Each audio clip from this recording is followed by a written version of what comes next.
Welcome back to Middle education.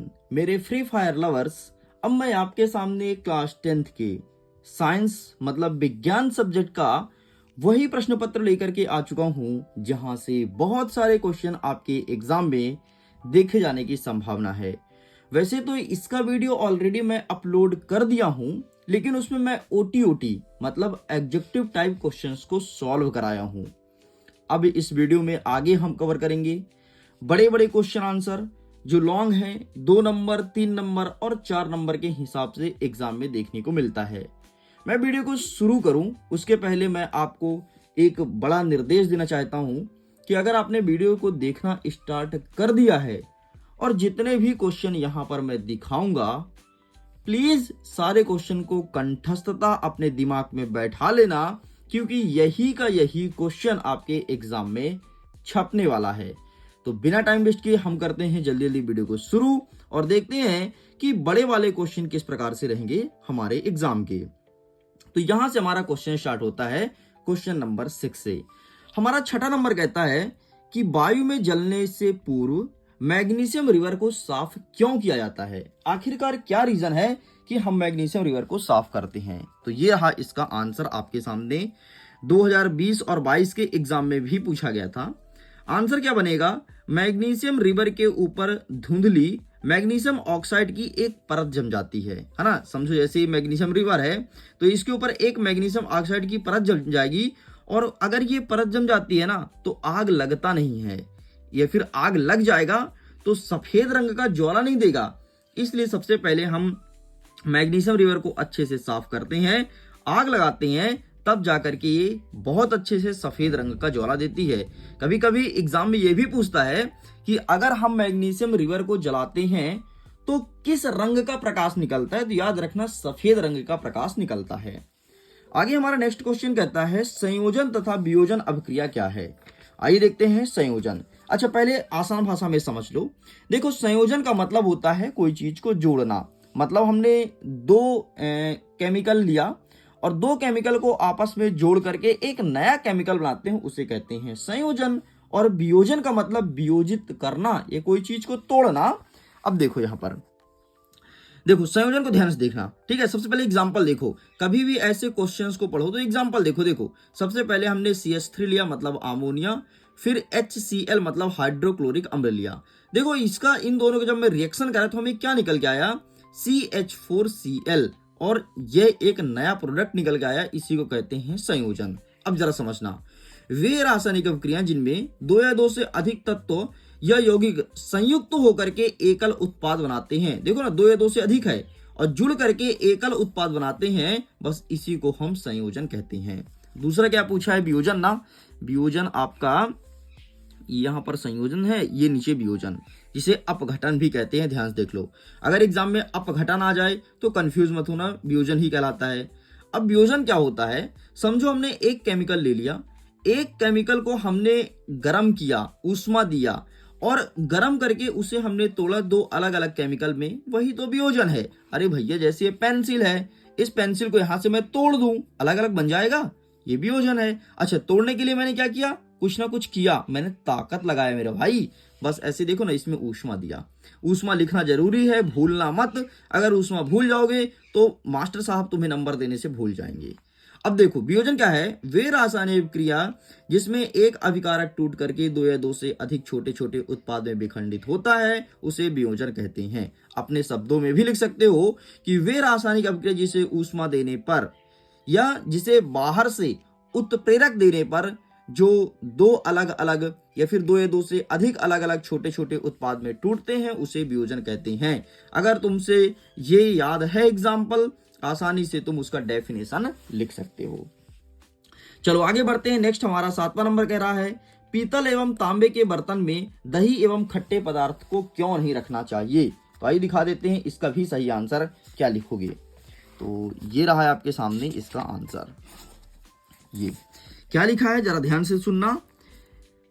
दही एवं खट्टे पदार्थ में अम्ल होते हैं, ठीक है, और पीतल से अभिक्रिया करके जिंक एवं कॉपर के तथा तांबे से क्रिया करके कॉपर की लवण बनाते हैं। मेरे कहने का मतलब ये है कि अगर आप पीतल के बर्तन में दही एवं खट्टे पदार्थ को रखोगे तो रिएक्शन करके जिंक और कॉपर बनाएगा, और अगर तांबा में रखोगे तो ये कॉपर का लवण बनाता है जो कि जहर के समान होता है। इसलिए हमें पीतल एवं तांबे के बर्तन में दही या खट्टे पदार्थ नहीं रखना चाहिए। अगर इनके बर्तन में कभी खाना रख के खाओगे ना, खाना मतलब तुम दही रख के खा लिए या फिर कोई भी खट्टे पदार्थ नींबू निचोड़ खा लिए, तुम खा ले तुम्हारा डेथ हो जाएगा। इतना जहर बन जाता है, पूरा एकदम जहर का काम करता है। चलो आगे बढ़ते हैं। नेक्स्ट क्या कह रहा है अथवा में कि धोने का सोडा एवं बेकिंग सोडा का उपयोग लिखो। क्या होता है धोने का सोडा और क्या होता है बेकिंग सोडा, ये रहा है आपके सामने। धोने का सोडा मतलब इसका यूज कांच, साबुन एवं कागज उद्योग में होता है। ठीक है। दूसरा नंबर, इसका उपयोग घर के साफ सफाई के लिए किया जाता है। अब बेकिंग सोडा मतलब खाने वाला, वो केक वगैरह देखिए हो, जो केक वगैरह बनता है बेकरी वाला, वो बेकिंग पाउडर मिला करके ही केक को बहुत सॉफ्ट बनाता है, तो यहाँ यूज किया जाता है। बस इतना आपको लिखना है।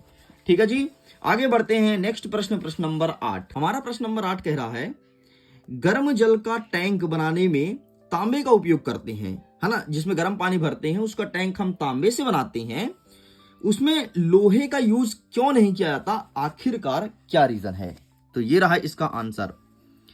तांबा इस्पात लोहे की एक मिश्र धातु से कहीं अधिक ऊष्मा का चालक होता है, इसलिए गर्म पानी का टैंक बनाने के लिए हम तांबे का यूज करते हैं, लोहे के मिश्र धातु का उपयोग नहीं करते हैं। मतलब सिर्फ और सिर्फ कारण है ऊष्मा के चालन का। आगे बढ़ते हैं। अथवा में कहता है संक्षारण क्या है, लोहे को जंग से बचाने के 2 तरीके बताइए। संक्षारण क्या है, लोहे से जंग लगाने के 2 तरीके बताओ। तो देखो संक्षारण का मतलब क्या होता है जरा समझना। समझो मैंने कोई लोहे का छड़ लिया और लोहे के छड़ को मैं वायुमंडल में खुला छोड़ दिया। जब उसमें ऑक्सीजन के परत आकर के या फिर नमी आकर के जुड़ना प्रारंभ किया, वो उसे हम जंग कहते हैं, वही आपका संक्षारण कहलाता है। और अगर कोई चीज में जंग लगे तो जंग को रोकने के लिए हम क्या क्या करते हैं, तो ये भी मैं दिखा देता हूं। देखो अगर हमें जंग से बचाना है तो सबसे पहले उस लोहे की प्लेट में तुम जस्ते की परत चढ़ा दो। जस्ता में जंग नहीं लगता। या फिर तुम उसमें पेंट या वार्निश से पुताई कर दो, या फिर क्रोमियम की परत चढ़ा दो, है ना, या फिर उसमें तुम क्या करो, ऑयल लगा दो, तेल लगा दोगे तो भी वो जंग से बच जाएगा। लेकिन तेल ज्यादा दिन तक सुरक्षित नहीं रख सकता है, लेकिन अगर तुम पेंट या वार्निश कर दोगे तो लंबे समय तक चलेगा। आगे बढ़ते हैं। प्रश्न नंबर 9 कह रहा है संतृप्त एवं असंतृप्त हाइड्रोकार्बन क्या होते हैं, उदाहरण सहित समझाइए। आइए देखते हैं संतृप्त और असंतृप्त हाइड्रोकार्बन। तो ये रहा है आपके सामने संतृप्त और असंतृप्त। वे हाइड्रोकार्बन जिसमें केवल एक सहसंयोजी आबंध होते हैं उसे संतृप्त कहते हैं, है ना, मतलब जिसमें केवल एक सहसंयोजी आबंध होते हैं, मतलब सिंगल बॉन्ड होता है, उसे संतृप्त कहते हैं। और इसमें डबल या ट्रिपल बॉन्ड होता, सॉरी, हाँ, जिसमें डबल या ट्रिपल बॉन्ड होता है उसे असंतृप्त हाइड्रोकार्बन कहते हैं। बस इतना आपको लिखना है। अच्छा, हाइड्रोकार्बन क्या होता है अगर कोई पूछे तो ध्यान रखना, हाइड्रोकार्बन में देखो यहां पर जैसे प्रश्न लिखा ना कि हाइड्रोकार्बन क्या है। हाइड्रोकार्बन मतलब हाइड्रोजन और ऑक्सीजन से जो चीज मिलकर के बना होता है उसी को हाइड्रोकार्बन कहते हैं। चलो अच्छा, एग्जाम्पल ही पूछा है ना संतृप्त असंतृप्त का, एग्जाम्पल ही मैं दिखा देता हूं। एग्जाम्पल आपको लेकर के चलना पड़ेगा। ये देखो यहाँ पर एग्जाम्पल लिखा गया है, टेक अ स्क्रीनशॉट, 2023 के पेपर में पूछा भी गया था। आगे बढ़ते हैं। नेक्स्ट कहता है अथवा में CO2 और C2H6 की इलेक्ट्रॉन बिंदु संरचना बतानी है कि क्या बनेगा इसका इलेक्ट्रॉन बिंदु संरचना। तो ये रहा है आपके सामने, C2H6 का इस प्रकार से चित्र बनेगा, ठीक है। और CO2 का मैं दिखा देता हूं, CO2 का ये रहा, CO2 का इस प्रकार से चित्र बनेगा, ठीक है। तो इलेक्ट्रॉन बिंदु संरचना की प्रैक्टिस कर लेना। इलेक्ट्रॉन बिंदु संरचना आएगा 100% आएगा, और बहुत ज्यादा संभावना है कि C2H6 आपके एग्जाम में आए, ठीक है। इसके अलावा कुछ और है वो भी मैं दिखा देता हूँ, एक सेकंड, शायद आपकी एग्जाम के लिए हेल्प हो जाए, ठीक है। और एग्जाम में अच्छे से परफॉर्मेंस करना मेरे भाई। ये देखो एक देख लेना CH4 का, बस इतना तुम्हें पढ़ना है। आगे बढ़ते हैं। 10वां नंबर कहता है भोजन के पाचन में लार की क्या भूमिका है ना। भोजन तो सब लोग करते होगे, भोजन पचाते भी होगे, तो लार क्या करता है। सबसे पहले तुम समझ लो कि लार क्या करता है। देखो जैसे ही हम भोजन को सान करके हाथ से और मुंह के अंदर लेते हैं तो लार निकलना प्रारंभ होता है। लार हमारे मुख से 3 जगह से निकलता है। ठीक है, मैं थोड़ी चित्र बनाता हूँ, समझना। समझो ये हमारे मुंह का जबड़ा हो गया। एक लार तो हमारे यहाँ से निकलता है, ये नीचे से, जीभ के नीचे से। ठीक है, ऊपर जीभ हो गया और यहाँ से लार निकलना प्रारंभ करता है। एक आगे से निकलता है लार, ठीक है, और एक यहाँ से रिश्ता है लार। ये 3 जगह से लार निकलना प्रारंभ होता है। अब बोलोगे सर 1 2 3 4 5 जगह है। अरे यार, ये इसके आमने सामने है ना, मतलब तो इसे 1 जगह काउंट करेंगे, इसे 2 जगह काउंट करेंगे और ये तीसरा जगह है। तो 3 जगह से लार निकलना प्रारंभ करता है। जैसे ही हम भोजन करते हैं, लार निकल करके भोजन में चिपक जाता है और भोजन को लसलसा बनाता है। आपको पता है इससे क्या होता है, भोजन को गटकने में हमें ज्यादा मेहनत नहीं करनी पड़ती है। इस प्रकार से लार भोजन को पचाने में महत्वपूर्ण भूमिका निभाता है। आपको पता है अगर हमारे मुख से लार निकलना बंद हो जाए ना, हम कुछ भी खाना खाएंगे पेट के अंदर ही नहीं जाएगा, नहीं जाएगा मेरे भाई। अब तुम क्या डंडा थोड़ी ना ठूसोगी, पहले हम रोटी खाएं फिर एक तो डंडा डाले, और डंडा डाले तो हमें नहीं पड़ जाएंगे। अब जरा इसका आंसर समझना। अच्छा यहाँ पे लिखा है यार, देख लेना, मैंने समझा दिया तुम्हें आसान भाषा में, अब तुम्हें यहाँ पर पढ़ना बस है। आगे बढ़ते हैं। अथवा में कहता है निम्नलिखित का अंतर स्पष्ट करो, रक्त और लसिका में क्या डिफरेंस है, और इसके बाद दिखाना है कि जाइलम और फ्लोएम में क्या अंतर है। तो ये रहा है आपके सामने जाइलम और फ्लोएम, और रक्त और लसिका नीचे रहा। अब जाइलम और फ्लोएम को थोड़ी समझ लेते हैं। देखो ये हमारा पेड़ हो गया, ठीक है, ये समझो पेड़ हो गया। पेड़ के बीचों बीच, एकदम बीच में जो एक पतली सी पाइप होती है उसे हम जाइलम कहते हैं, और जाइलम के चारों तरफ यहां होता है फ्लोएम। जो जाइलम होता है वो जड़ से और पेड़ के विभिन्न भागों तक पानी लेके जाता है। इसका काम है पानी लेके जाना। कैसे याद रखोगे, जा से जाइलम, जा से जल, तो इसका काम है जल लेके जाना, मतलब पानी लेके जाना। लेकिन फ्लोएम क्या करता है, अब जो पत्तियां भोजन बनाएगी तो फ्लोएम लेकर के आएगा, सभी भोजन के अंगों तक पहुंचाएगा। ये फ्लोएम का काम है। तो जाइलम का केवल एक ही काम है, जैसे ही पानी कम पड़ा पेड़ पौधों को, तुरंत जाइलम दौड़ के पानी लेके जाएगा। अब बताओ पानी जड़ से ऊपर चढ़ाना कितनी बड़ी बात है, लेकिन जाइलम ये काम करता है। ठीक है। अच्छा, नीचे रक्त और लसिका दिया गया है ऊपर, तो ये देख लो रक्त और लसिका में भी दिया है, प्लीज टेक अ स्क्रीनशॉट। अच्छा सुनिए, इसके पीडीएफ को डाउनलोड कर सकते हैं। पीडीएफ डाउनलोड होने लगा है। सिंपल सा आपको क्या करना है, वीडियो के डिस्क्रिप्शन बॉक्स में क्लास 10th का लिंक दिया होगा, उसमें टच करना, कोई और क्लास में मत चले जाना, क्लास 10th के लिंक में टच करना और वहां से अपने पीडीएफ को डाउनलोड कीजिए। आगे बढ़ते हैं। 11 नंबर कह रहा है कि हमारे शरीर में आयोडीन की कमी से क्या होता है, एवं डॉक्टर जो है वो आयोडीन नमक खाने की सलाह क्यों देता है ना। तो आइए दिखा देते हैं इसका आंसर। ये रहा, हमारे शरीर में आयोडीन से क्या होता है। आयोडीन आयोडीन आयोडीन, ये यहां पर लिखा। क्या होगा जब हमारे खाने में आयोडीन की कमी हो जाए, तो क्या होगा, थायरॉक्सिन हार्मोन का स्तर कम होगा, जिससे हमें थायराइड नामक रोग हो सकता है, या फिर इसके अतिरिक्त आयोडीन की कमी से घेंघा रोग भी होता है। तो 2 कारण है, एक थायरॉक्सिन हार्मोन कम निकलता है और दूसरा घेंघा रोग होता है। अब डॉक्टर क्यों सलाह देता है, तो इसका आंसर ये रहा तुम्हारे सामने, तो आप इसका भी फोटो क्लिक कर लीजिए। चलो आगे बढ़ते हैं नेक्स्ट क्वेश्चन की तरफ। हमारा अथवा कहता है कि मानव मस्तिष्क के कार्य व निकलने वाले अंतःस्रावित ग्रंथियों का नाम लिखना है। तो मानव मस्तिष्क का क्या क्या कार्य है, तो ये रहा है आपके सामने सबसे पहले कार्य। ये क्या करता है, ज्ञानेंद्रियों को कंट्रोल करता है। ठीक है। एंड दूसरा देखो, बुद्धि विचार स्मृति मनोभाव का प्रमुख केंद्र होता है, सभी ऐच्छिक और अनैच्छिक क्रियाओं का समावेशन होता है, और निकलने वाले अंतःस्रावित ग्रंथियां, बस इसका नाम लिखना है, थायराइड, पैनक्रियास और एड्रिनल। ठीक है, ये मत लिखना, ये स्रावित हार्मोन्स है। हमारे एग्जाम में क्या पूछा है, अंतःस्रावित ग्रंथियां, तो आपको केवल ये चीज लिखना है। चलो आगे बढ़ते हैं। 12 नंबर कह रहा है कुछ पौधे को उगाने के लिए कायिक प्रवर्धन का उपयोग किया जाता है, क्यों, ऐसा क्या कारण है कि पौधे के उगाने के लिए कायिक प्रवर्धन का यूज करते हैं। ये लिखा है यहाँ पर इसका आंसर। कुछ पौधे में ऐसी क्षमता होती है कि उनके कुछ ही भाग जैसे जड़, तना, पत्ती उपयुक्त परिस्थितियों में विकसित होकर के नए पौधे बना लेते हैं। मतलब कोई भी परिस्थिति में तुम कुछ पौधे फेंक दो, हर जगह उग जाएंगे। जैसे बेशरम, कहीं भी तुम फेंक दो ना, कहीं भी कीचड़ में, सूखा में, दलदल में, कहीं फेंक दे भाई, सब जगह उगाएगा। ठीक है।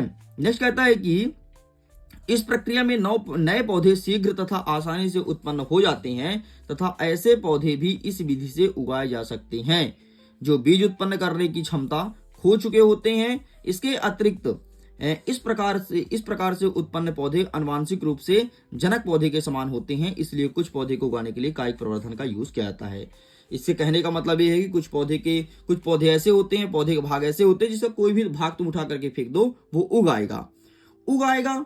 तो ऐसे पौधे को भी हम कायिक प्रवर्धन से उगा सकते हैं, मतलब जो जिनका बीज नहीं है, ठीक है, उन पौधे को भी उगा सकते हैं। तो दिखने में अपने जैसे ही दिखेगा, अपने जैसे मतलब इंसान जैसे नहीं, जिस कुल का पौधा है वैसे ही दिखेगा, उसके आनुवांशिकता में कोई चेंजेस नहीं आएगा।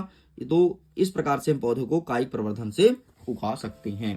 नेक्स्ट कहता है अथवा में रजोधर्म किसे कहते हैं एवं यौनारंभ के समय लड़कियों में कौन सा परिवर्तन दिखाई देता है। देखो यार, अगर परिवर्तन की बात करें तो परिवर्तन तो कई सारे दिखाई देता है। यौना आरंभ मतलब अगर कोई लड़का या लड़की 13 साल से ऊपर का है या फिर 13 साल कंप्लीट कर लिया है, उसके शारीरिक बनावट में कई सारे परिवर्तन आप देखोगे।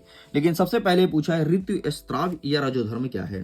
तो देखो, इसका मतलब होता है पीरियड्स, ठीक है, और इसकी अवधि होती है 2 से 7 दिन तक, और ये लेकिन प्रायः यह 5 दिन में समाप्त हो जाता है। मतलब हर एक लोग का अलग अलग होता है, किसी का 5 दिन चलता है, किसी का 2 से 7 दिन, किसी का 3 दिन, ठीक है। बाकी ये यहाँ पर रजोधर्म लिखा गया है तो इसको अच्छे से पढ़ लीजिएगा, ठीक। अच्छा सुन लो यार क्या होता है, जरा मैं थोड़ी डिटेल से समझा ही देता हूँ, ठीक है, कभी नहीं भूलोगे एग्जाम में आएगा। तो देखो, ये जो होता है ग्रीवा मतलब जिसे कहते हैं गर्भाशय, ठीक, ये गर्भाशय हो गया।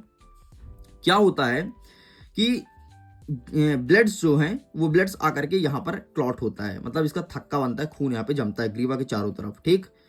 अब ये इंतजार करता है कि कोई शुक्राणु आए।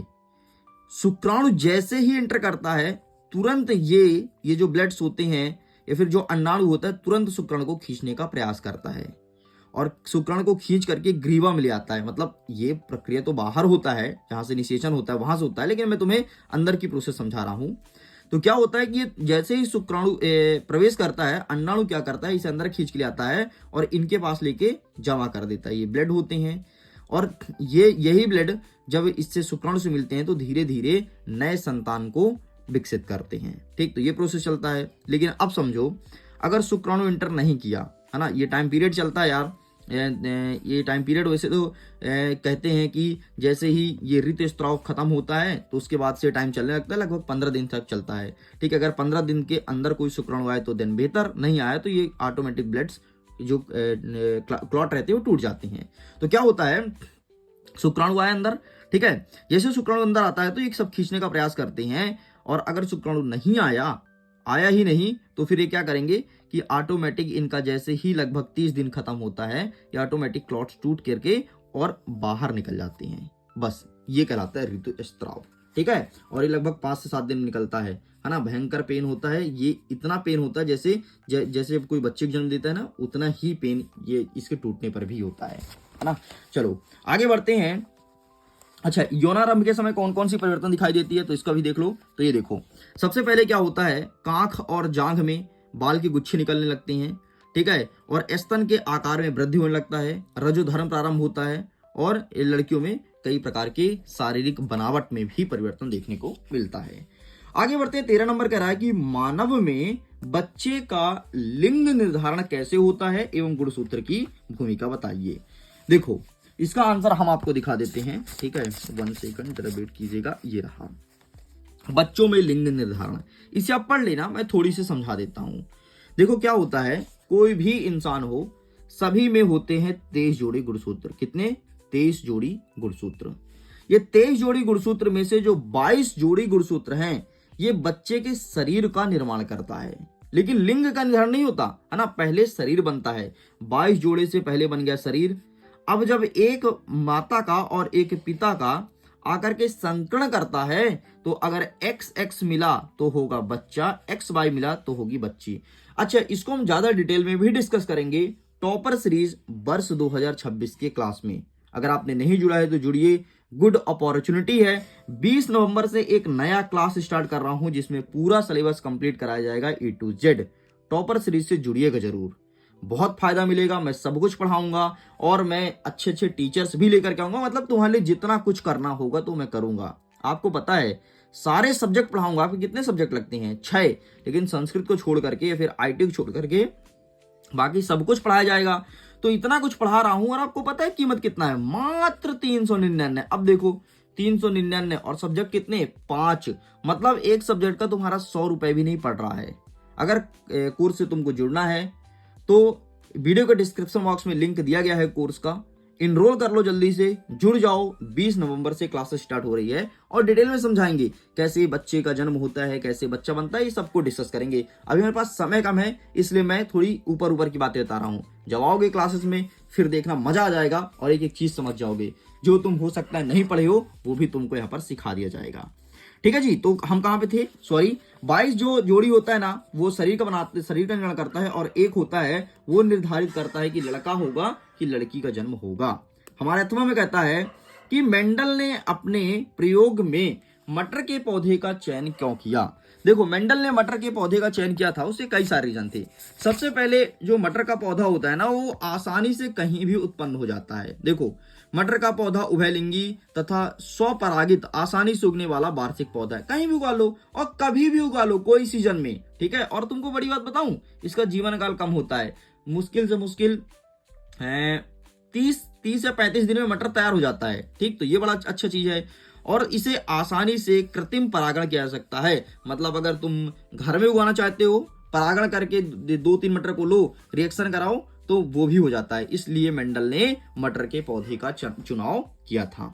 इस प्रकार से स्टूडेंट्स हमने 13 नंबर तक कंप्लीट कर दिया। अब देखो मैं समझा के क्या पढ़ा रहा हूं इसलिए वीडियो थोड़ी लॉन्ग हो रहा है, लेकिन एक बार जो तुम समझ लिए ना, यकीन मानो एग्जाम में हमेशा काम आएगा। अब मैं जल्दी मिलूंगा नेक्स्ट पार्ट के वीडियो में जिसमें कवर करेंगे प्रश्न नंबर 14 से लेकर के आगे के क्वेश्चंस को। ओके, सो मैं करता हूं वीडियो को एंड। सारे क्वेश्चन को अच्छे से पढ़ लेना, एग्जाम में यहीं से 100% क्वेश्चन आने की संभावना है। वीडियो को एंड करता हूं। Thanks for watching. Topper series से जुड़ना मत भूलना। Bye bye.